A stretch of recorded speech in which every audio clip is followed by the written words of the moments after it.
Eva, there's 1,500 forms, I believe, in this work. There must have been multiple challenges kind of realising so many pieces on so many scales in this site. Tell me a bit about that. So the piece Drift, which is here, this has, we cast about 1,500 forms for that piece specifically. So, I mean, with that piece, it was very much about how to create an accumulation of objects. And that's a very tricky thing to judge because I suppose initially you think you might need 100, and it's only actually as the accumulation builds that you have the sense of what's actually necessary sculpturally to create the, I suppose, the mass that you feel is essential for the work. So that work, once that had become apparent, kind of had its own momentum and sort of was very much a kind of functional task in terms of actually just a kind of constant sort of almost quota of creating. So that was something that sort of a decision had to be made about quite early on because of the time that was needed for that. But I mean, generally in approaching the exhibition, I mean, in every way, and actually every time, what I do is I usually make a model and I really think about how the space functions, how people might interact with the space, how they might pass through it, and sort of what feels sculpturally necessary to that architecture. You're exploring different colours as well as materials in this one than we've seen before. What sort of inspired that? Well, I feel like the work has, you know, I guess people really associate my work with the use of black, and that's still very present in the work. But I mean, I think colour has always been present, but perhaps it's more visible now. I think in some of the last, my more recent works, it's become more visible. And in pieces like this, obviously, it's more visible in a different way. So I think that the sort of colour, I suppose, has been kind of creeping into the work more and more. But I think that also, as I've expanded my repertoire of materials as well, you know, some of them demand different modes of treatment. So the colour sort of kind of follows hand in hand with the, you know, with the materiality. So there, it very much is a kind of a sort of decision about each work on a sort of case-by-case basis, really. And tell me more about the work we're sitting on. So this piece is called Amphi, and it's, I suppose, it's the largest piece I've made from this cast polystyrene, where polystyrene blocks are cast in polyurethane. So I suppose it's, you know, to do with rendering something we see as disposable permanent, but actually, of course, what we're seeing as disposable is actually permanent. It's just due to our kind of almost linguistic categorization of a type of materials. I mean, there is no reason why we think of this as disposable, and obviously it is, you know, is not disposable. And so I was interested in, I suppose, bringing a kind of equality between these kind of forms and perhaps what we think of as permanent in terms of perhaps ruins from ancient civilizations, or, you know, geological structures that we view as, you know, as being permanent, but it's all permanent. You know, matter can't be created or destroyed. So I suppose it's about transformation and therefore realization. But also I really wanted to make something that within the exhibition had a sort of social function, because I'm very interested in how we look at art and how we spend time with it or how we don't spend time with it. So I was very keen to make something that sort of, in a way, gave people somewhere to locate themselves within the exhibition and to give them access also then to the materiality, because obviously by sitting on something, by leaning on it, your body is supported by the artwork, by the materials, and then that also becomes something in relation to the other viewers, so that hopefully it kind of sets up in a very, very simple and straightforward way, non-narrative way, non-coercive, a sort of, just a sense of perhaps a sort of chain of ongoing reactions to each other, to ourselves and to the work. I liked a quote you gave to, I think, the FT about wanting people to feel not so much like the work was telling them stories, but that they would be among the pieces. Yeah, I mean, it's like a group arrangement, and that includes the people here, you know. And I think that, you know, for me, the real interest and the real kind of strength and sort of, you know, the ultimate importance of sculpture at this moment is that the encounter is direct and it's with the body and the eye united. So we inhabit ourselves quite fully when we encounter the physical artwork.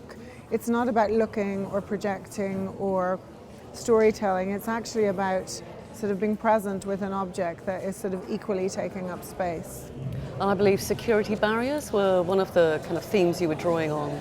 Well, I mean, just in their physicality and their sort of the ubiquitous nature of them now, particularly in cities, you know, in the past kind of 10 years, 10, 15 years, there's been a sort of an increased presence of these sort of so-called temporary structures, which, you know, in my experience, whatever is put up as a temporary structure tends to remain.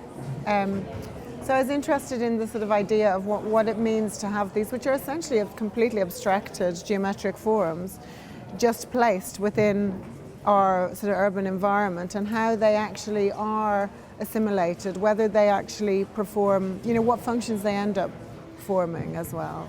You mean like the kind of barriers that have appeared on, say, London's bridges, yeah, exactly, which have a real monumental kind of very well, you wouldn't get permanent planning quality. permission for something like that, you know.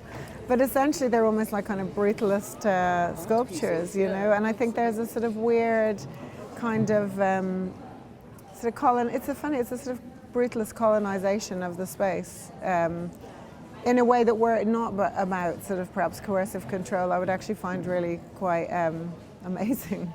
Have you been observing very carefully the way people are interacting with the work here? Are you surprised by some of the responses? I've really enjoyed how people are kind of inhabiting it and how people seem to actually want to engage with the sculptural object, with the sculptural moment.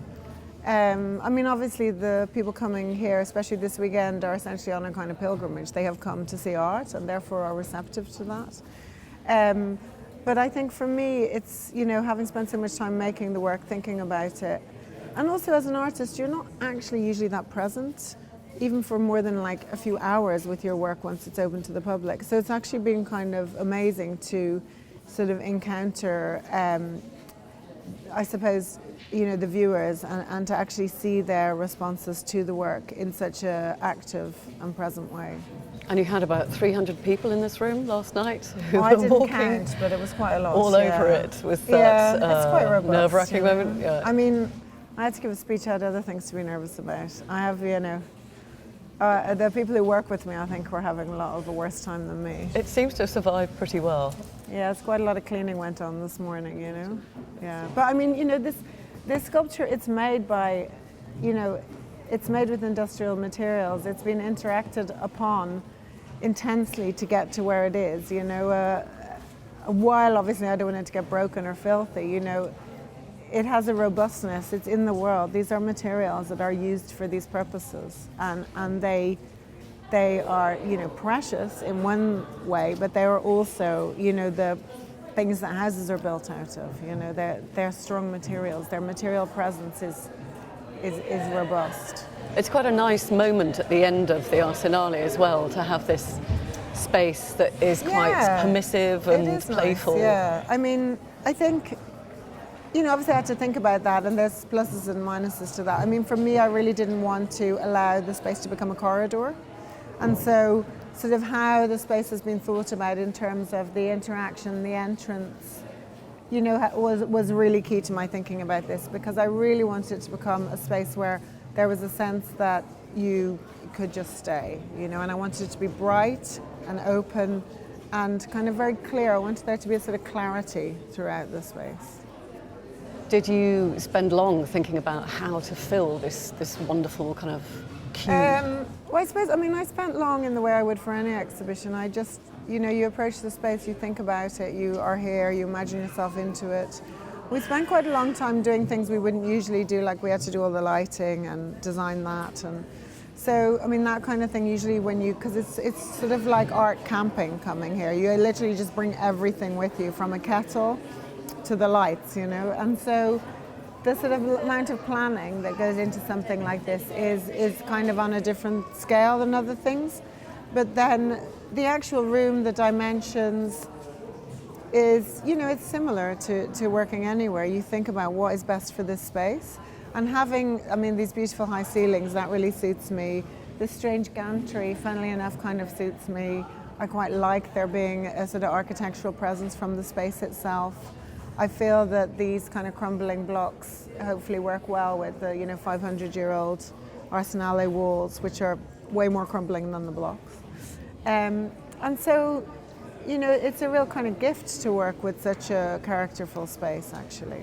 Absolutely. And to what extent do you feel this answers the brief for the Biennale, which is to ponder the interesting times we live in? Well, the brief came after the commission. Right. So I think that, you know, the times we live in are so interesting, and we're also well informed about it. It's like, I make art, I don't make it in a vacuum. The times are always with the art, and the art is always of the times. Excellent, Yeah. thank you. Oh, thank you. Thanks.